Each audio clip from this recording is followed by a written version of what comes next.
ಇವತ್ತು ನಾನು ಮಲೆನಾಡಿನ ಸ್ಪೆಷಲ್ಲು ಸೌತೆಕಾಯಿ ಹಾಕಿ ದೋಸೆ ಮಾಡೋಣ ಅಂತ ಅಂದ್ಕೊಂಡಿದ್ದೀನಿ. ಅದಕ್ಕೆ ಒಂದು 4 ಕವರು ಅಕ್ಕಿನ ಚೆನ್ನಾಗಿ ತೊಳೆದು ನೆನೆ ಹಾಕಿದ್ದೆ. ಹಾಗೆ ಸೌತೆಕಾಯಿನ ಹೆಚ್ಚಿಟ್ಕೊಂಡಿದ್ದೀನಿ. ಒಂದು 2 ಸೌತೆಕಾಯಿನ ಹೆಚ್ಕೊಂಡಿದ್ದೀನಿ. ಅದು ಸಾಲತ್ತೆ, ಸಾಕು.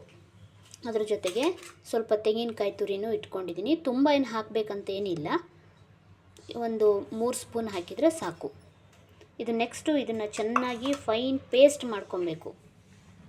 ಫೈನ್ ಪೇಸ್ಟ್ ಮಾಡಿ ಅದನ್ನು ಇನ್ಸ್ಟೆಂಟು ದೋಸೆ ಥರ ಮಾಡಿ ಹಾಗೆ ಮಾಡ್ಕೊಂಡು ತಿಂದ್ಬಿಡ್ಬೋದು. ಇದನ್ನು ಫೈನ್ ಪೇಸ್ಟ್ ಆದಮೇಲೆ ಮತ್ತೆ ನಿಮಗೆ ತೋರಿಸ್ತೀನಿ ನಾನು ಹೇಗೆ ಬರುತ್ತೆ ಅಂಥೇಳಿ.